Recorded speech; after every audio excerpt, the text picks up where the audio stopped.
short listies, if that's a word. This project is called Maison Kochi. It's a small house, about 158 square meters on a very small plot, about 4 cents. In Kerala, that's around 170 square meters.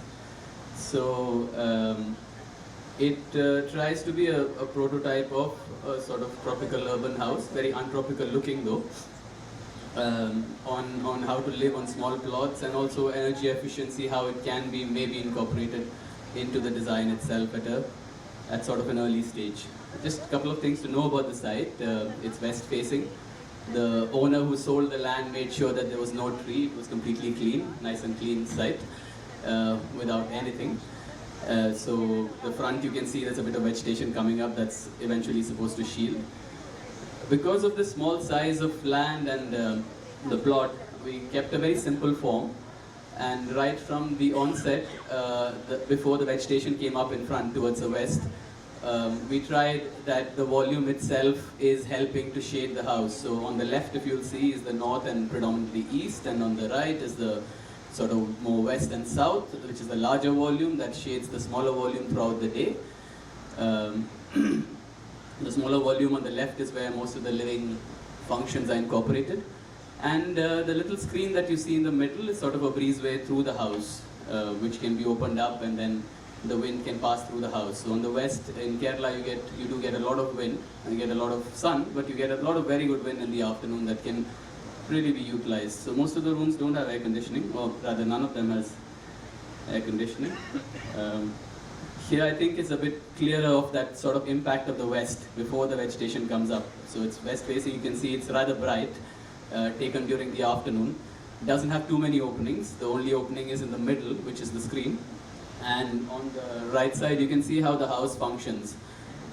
So on the left, like I said, is the north and east, where there's an insulated sandwich panel roof, which is really a sloped roof. And on the right, you get a sort of double roof, which is an attic.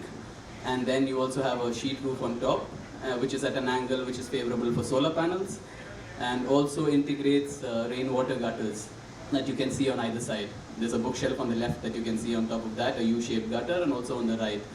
So in most plots in Cochin, it's very difficult to get a well. There's a lot of salt water. So most of the water that is collected is used as a rainwater injection system that you can see number 1, which shows at the bottom.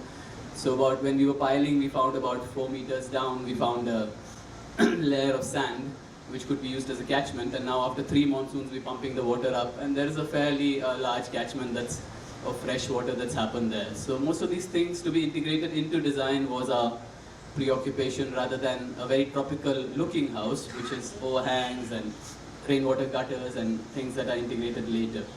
The central portion that you see is the flat portion, where the geysers are, the hot water is, the water tanks, and most of that portion has hollow clay blocks or hurdis and such, which insulate the roof again. That attic on the right that you can see helps to regulate the heat. Once you move in from this sort of reflective, a bit slightly harsh, almost exterior, inside is quite different. Inside it follows this sort of polished cement finish, and we've always been influenced by Place in the Shade, Charles Correa's title, which is sort of a simple act, but immediately calms and cools the house down. This again, that you can see the larger openings towards the north and the east.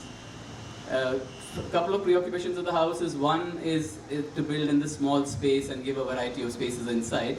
One is to tie it all together with a sort of paucity of materials, if you will. And the third is sort of passive ventilation. So these large openings that you see on the right, you can see there's a big perforated metal panel, which is also security and which is also passive ventilation throughout the day. And the last sort of preoccupation is, because it's a small site and it's going to get built all around quite quickly, it's in a very desirable area of the city.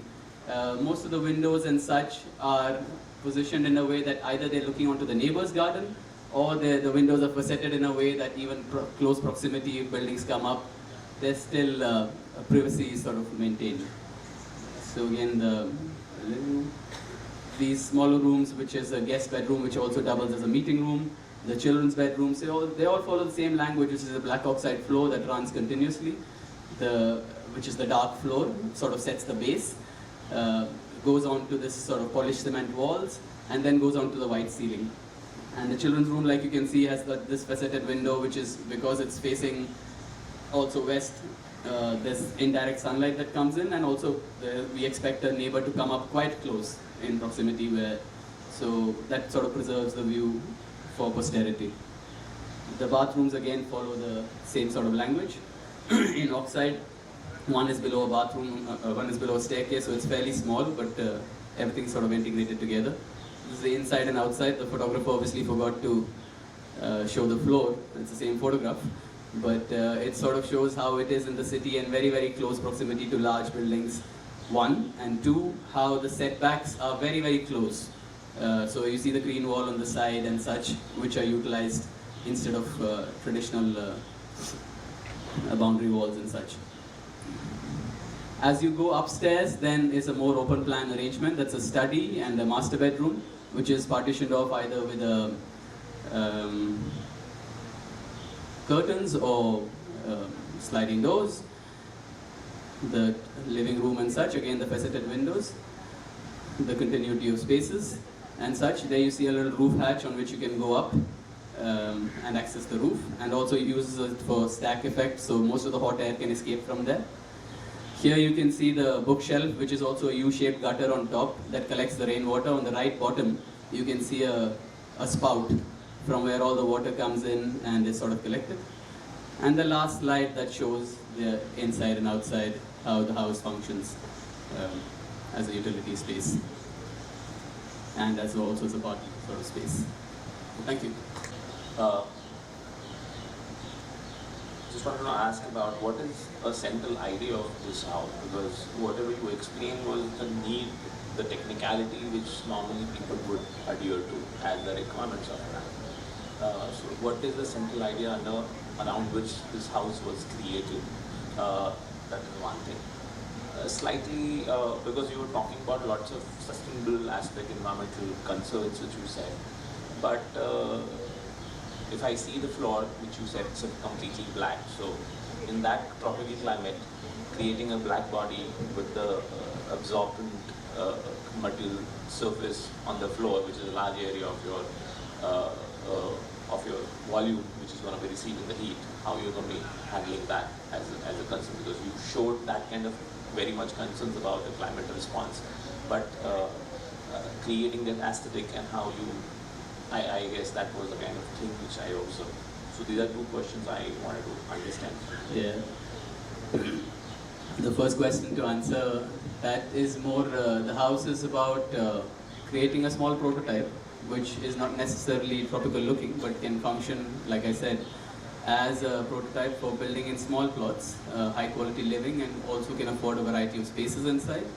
And it's also about negotiation. So if you see the house, that has very few pronounced architectural features, double heights or such, and every space is utilized. It's for a family of 4, also functions as a studio. So every space is sort of about a negotiation of how to incorporate every bit of the house, how every bit of the house can be flexible and useful, rather than going in for some sort of architectural advertisement. So that was one of the concerns. The second one, what you said about the floor and such, with the adequate shading and with checking we do check the interior outside temperature and all. The black oxide floor has never, I don't know if it has an adverse effect really. I mean, I would like to counter you on that. I'm not really sure if it has an adverse effect on the temperature, on the conduction and the temperature inside the house, the ambient temperature. I haven't felt that that's contributed negatively. He said, then I'm not going to be using the very conventional chajjas. If you see any Padmanabhapuram palace where you have black floor in Kerala, but huge overhangs where you don't actually get a direct sunlight. But in your case, because of no overhangs anyway, because you pronounce that when you're discussing that, the direct heat gain is going to be there, and by building science or simple physics, you would be having. You don't have to check that with the meters, but by basic simple physics, we know that that would be heat absorbent. So- That's what I just said. Okay. We can always have an kind of justification for that. I'm just saying that because the premise, basic premise is where you. I understand. That's. Is that all? Thank you.